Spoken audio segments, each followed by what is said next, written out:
Hey folks, thanks for tuning in to another installment of Tinnitist TV. Today I want to introduce you to Tunic, a great noise punk band from my hometown of Winnipeg. Their sound is hard and loud and fast and aggressive and abrasive and caustic and angular and all kinds of good things. Somewhere in the vicinity of bands like Big Black, the Jesus Lizard, and Ken Mode, if those names mean anything to you. And if they don't, you really should check those bands out too. Anyway, underneath all of Tunic's volume and power and propulsion, you'll find great songwriting and well-crafted, thoughtful lyrics written by singer-guitarist and chief songwriter David Schellenberg. Look no further than their latest album, Quitter. It was produced by Jace Lasek of Besnard Lakes, and it's kind of something of a loose concept piece that deals with everything from the loss of their bassist to Schellenberg's recent decisions regarding his personal vices, his career choices, and even his mental health. I recently spoke to Dave about their album, their incredibly disciplined music, their role in Winnipeg's rich punk legacy, and much more. Here's what he had to say. So hey, congratulations on having this album coming out. I mean, it's always got to be a thrill to put new music out, right? Absolutely. Yeah, for Thank sure. Now, you say that the record is all about quitting various things, smoking, drinking, unsatisfying day jobs, even quitting being in denial about personal issues. Yeah. Now, a lot of people would probably assume that all of this self-reckoning and soul-searching came about because of pandemic downtime, but I get the sense that this was not the case, right? That's correct. Yeah, this all started. We actually tracked this record in January of 2020. So we've been sitting on it for a little bit of time now. But yeah, it all sort of came. I quit drinking in July of 2019. I went to go see Carly Rae Jepsen with my friends in Minneapolis, and this is not something people would expect from you, I think. I know, no, yeah, and so it was really, really fun. We had a great time, but then I kind of had like a mild panic attack when we were at this nightclub. We went to this amazing gay bar in Minneapolis, and I just drank too much whiskey. And I looked at my friend Brendan. I'm like, when you get drunk, do you question every life decision you've ever made? And he's like, no. And I was like, okay, maybe I should stop doing this. So yeah, I quit drinking, and then in November of 2019, I quit smoking too, and July, and then I guess also July 2019, I also started taking sertraline, which is the SSRI for anxiety and depression. So it all sort of just like, right around me turning 28, I guess, I was like, I got to figure this out. So now, for a lot of artists, that can be kind of a double-edged sword in that you often hear about people saying, but if I stop doing this or I start doing that, I might not be the same, person I am as an artist. And will I still be able to write music? And will I still, did you have those thoughts, or was?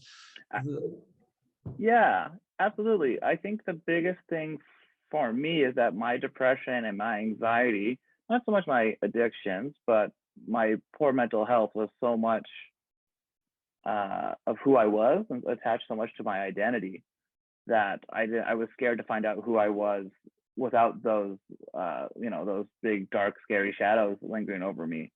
And not so much worried about the music part, but just worried that I was like the person that I saw on the other end once I sort of went through it all. And conveniently I did, and I'm way happier now. And I don't think, like, we're well into writing of album 3 right now, and we're actually tracking that in December here. So we're just trying to motor along here. So it's but you do see it with other artists too. You do, it is like a real fear that, like, once I lost these things, I would be concerned.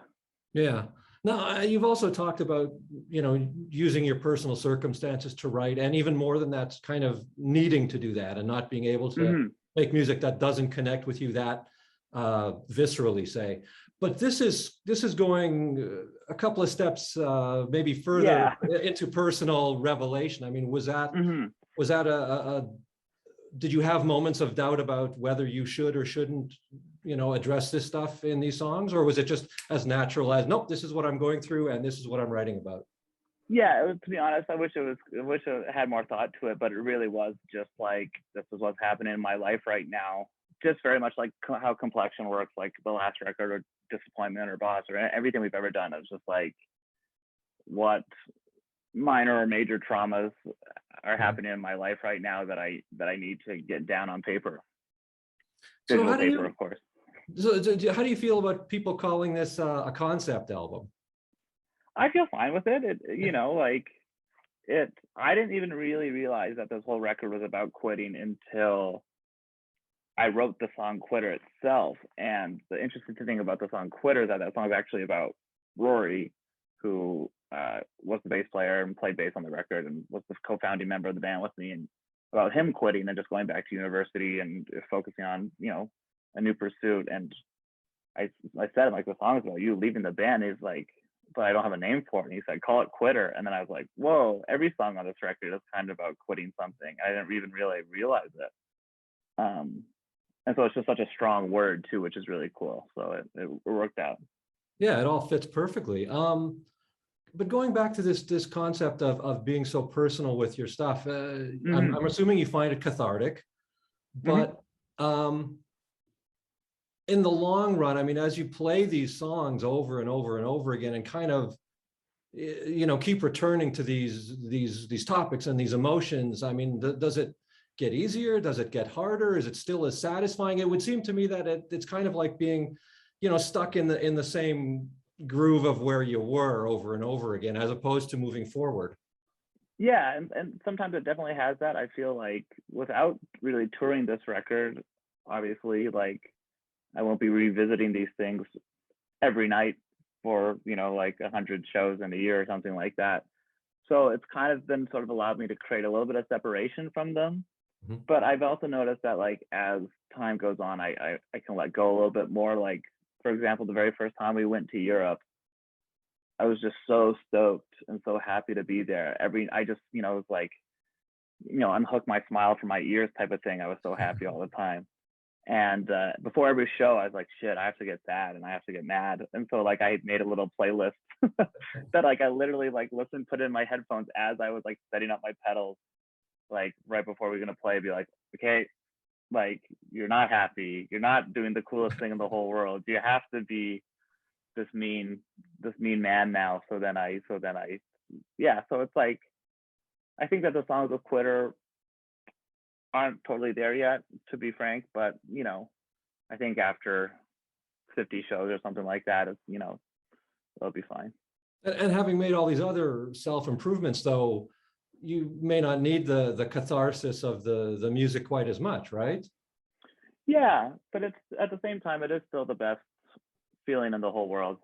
Yeah. Like that's really the drug that I'm addicted to the most. I guess I was having this revelation the other day, actually talking to my mom, that I was like, I've put music before everything, and the high, I'm chasing that high that I get from playing live, and that's like, as corny as that is my drug of choice, and everything else was just kind of getting in the way and preventing me from doing the thing I wanted to do the most.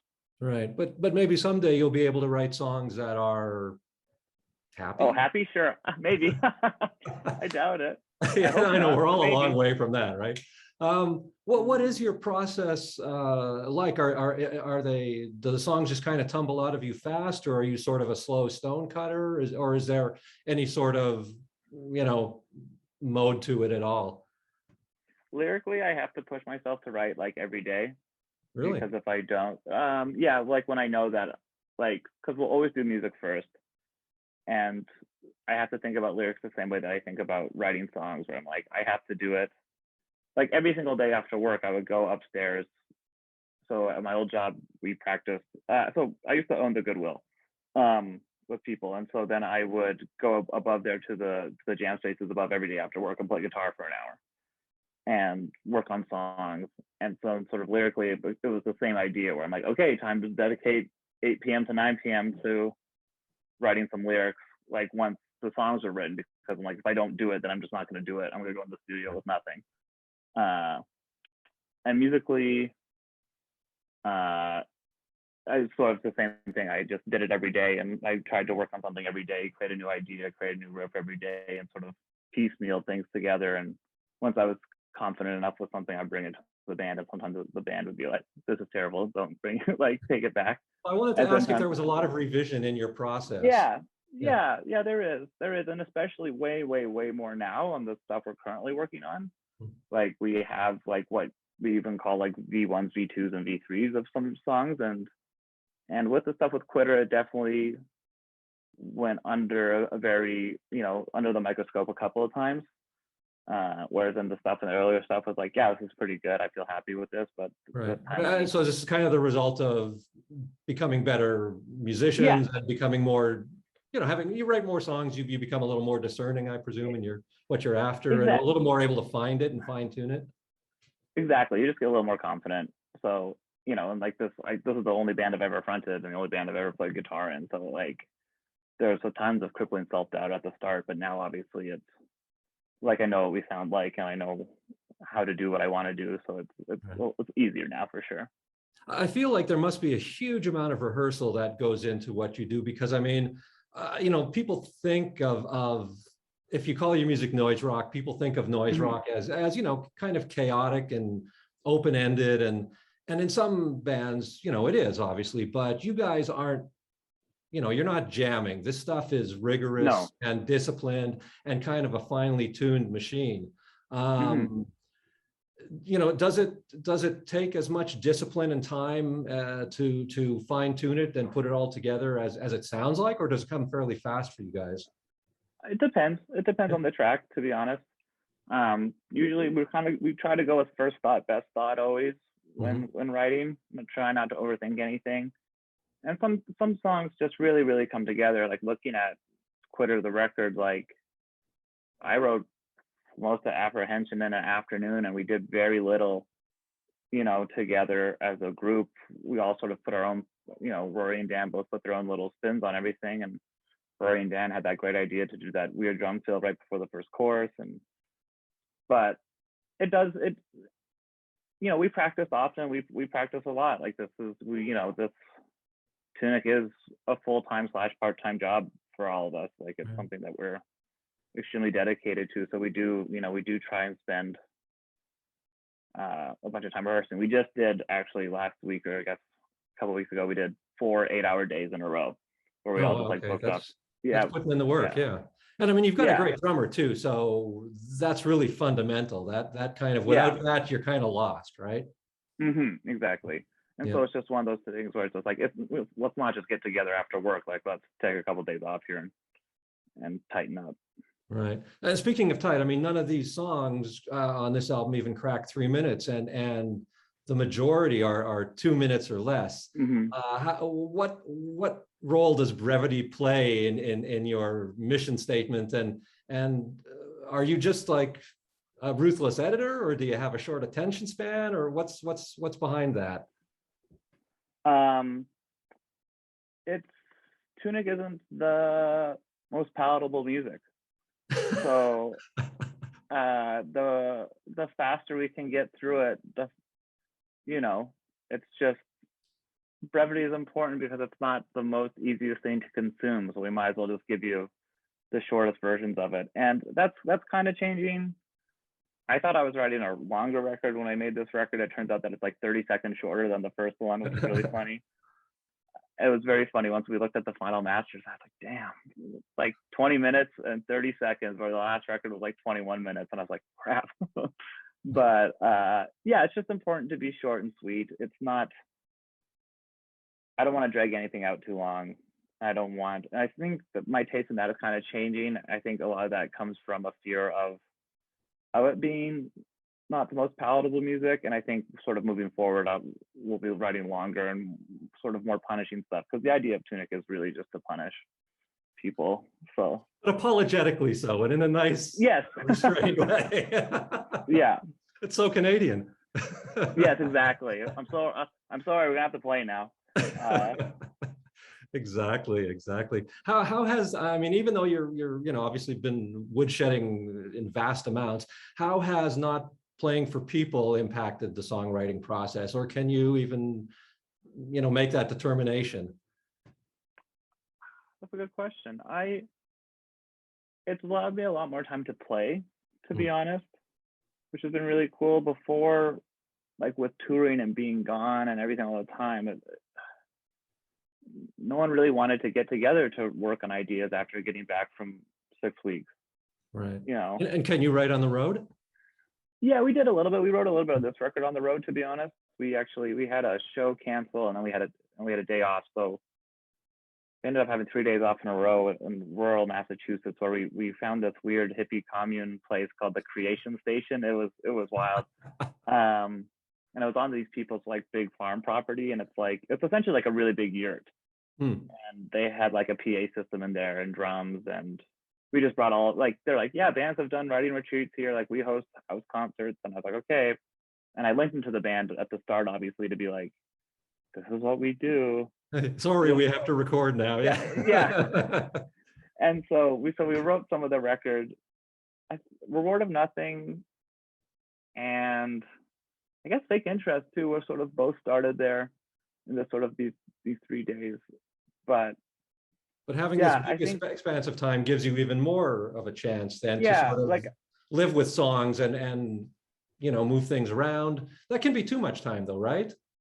Absolutely. And so there are some times where you just get burnt out on stuff. Like I wrote a whole record of material in March, April 2020, and we're not working on any of it now because it's that too long. We didn't see each other for right, like just got stale. And so it just got stale, and it didn't speak to me the way that it should to work on. And actually, with having more time, like I wrote a bunch of stuff that was just keyboard and bass driven, which was really cool, just to sort of try and broaden my skill set as a songwriter. And as a very poor keyboardist, I just figured I should give it a shot and see what I can make doing that. So actually, some of that stuff we're working on right now, which is really cool. Most of it's transposed to guitar now, but it's still very cool because you just get into muscle memory and bad habits with making chord shapes and stuff like that. And if I'm looking at a keyboard and don't understand anything about it, I'm like just banging away here trying to figure out what sounds bad, good to me, I guess. All right, so we're heading for some sort of noise rock version of Jump, I guess. Is that? Yeah, introducing the Winnipeg Jets. That's every time I hear Jump, that's what I think. Are you progressing now as a duo, or what's the sort of plan? We're still a 3-piece, so like Dan and I are the core band, and we have a new bass player right now who's in the wings, who's learning everything and has joined us. And then we're also working with my friend Drew, who is like co-writing and co-producing the new album we're working on right now. Oh, okay. So you're moving over from Jace? Yes. Yeah. We're actually going down to Rhode Island in December to record it with this gentleman Seth Manchester, who's made a bunch of wild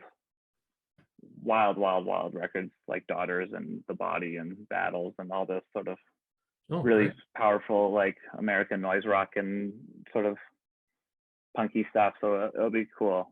And so Drew will sort of co-produce with Seth is sort of the idea. Okay, but with this one, you worked again. Is it Jace or JC? I never know how to pronounce Jace, it. Yeah, it's Jace. Yeah. From Besnard Lakes, and obviously they can make some big noise, but their canvas is sort of, I think, bigger and more cinematic than yours tends to be. So why did you work with him? I mean, because he did the first two, right? So why he did the first one. What did he bring to the table? I love Jace. Jace makes making records so fun. And so as we sort of touched on a little bit, I don't feel the most confident playing my instrument. Definitely on the first record, not so much on Quitter, but so Jace recorded my ex-girlfriend, Jody, who is in Yes We Mystic. He recorded her record, and I met Jace through her when they were tracking here. And so I just loved Jace's vibe, and we really hit it off. And so I just hit him up one day, and I was like, I know this is a little out of your wheelhouse, but I was curious if this would be something you'd be into. And I sent him some demos and some of our earlier stuff, and he's like, my favorite band is Fugazi and like Drive Like Jehu. I just got really pigeonholed as a, you know, as an indie rock guy. So he's like, I would love to make this. And so what Jace brings is just like a real no bullshit attitude, just super fun, super relaxed. Like just like honestly, I've never laughed so hard in my life making both those records with him. Like it's, you know, I go to their, when we mixed the records, I went and stayed with him and his wife, like the Augie, in their house out in the country in Quebec, and we drive into Montreal every day and just like goof off and hang out and make art. Like it's just like the most relaxed experience, which is so important to me. So you basically went from one hippie commune to another hippie commune. Yeah, sure. I guess so. That's no, true. He's great. I mean, they're a great band for sure. And he produces so much stuff and doesn't really, I think, get a whole lot of attention for it. Like people don't think of him outside of, you know, the inner circle. I think, you know, people who are in the know, like you, know what he does, but I think the public at large doesn't realize how much production he does. No, and actually, well, Drew, who was helping us, he plays in a band called Bless, and they made their first record with Jace as well, because we didn't even know. We were talking to each other on the phone. He's like, "Oh, we're recording a record with Jace in November," and I was like, "Oh, I'm recording a record with Jace in December." And so like it was, you know, Jace is just the guy in Canada. Yeah, it comes down to it. So for those of us who live here in Winnipeg, I mean, you and I both know that this city has such a huge, rich punk legacy. I mean, going all the way back to, you know, Personality Crisis and the Stretch Marks, and then, you know, Propaganda and Kittens and the whole G7 thing, and then Ken Mode, and now you guys. I mean, do you feel like you're part of this, you know, this legacy of things?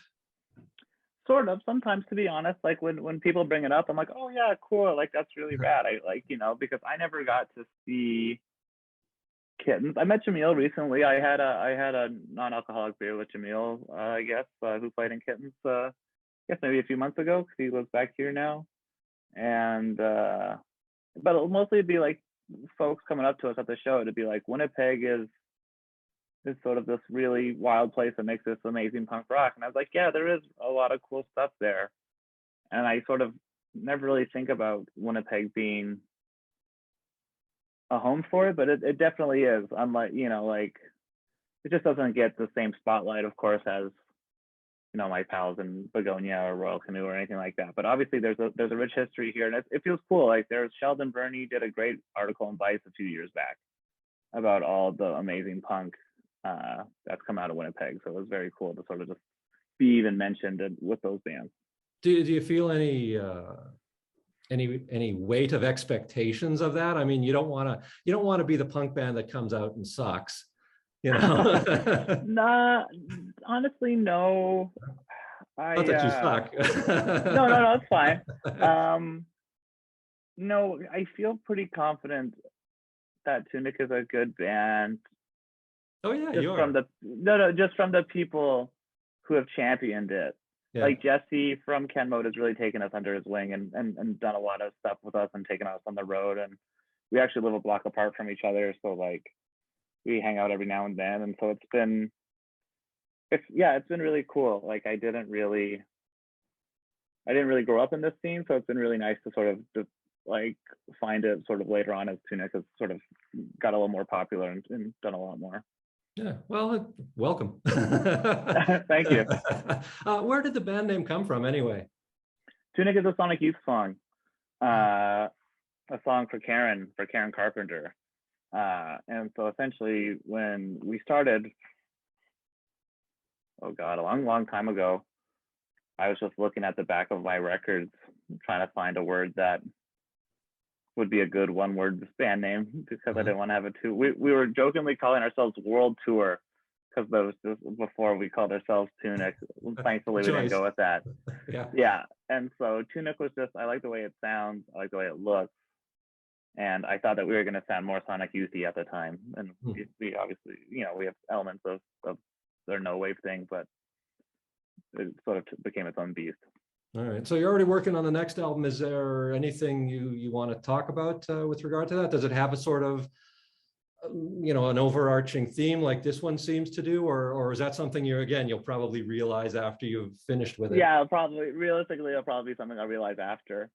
No, it's just, it's nothing really too exciting to talk about. It's just making a record, writing songs, and it'll be the first one we make without Rory, which will be neat, and first one we're making with Seth, and we don't have a contract for it, so I imagine we'll do it with Artifact again because they're awesome to work with, and their team is great. But no, nothing really too exciting to report on it. It's just me yelling and playing guitar. All right.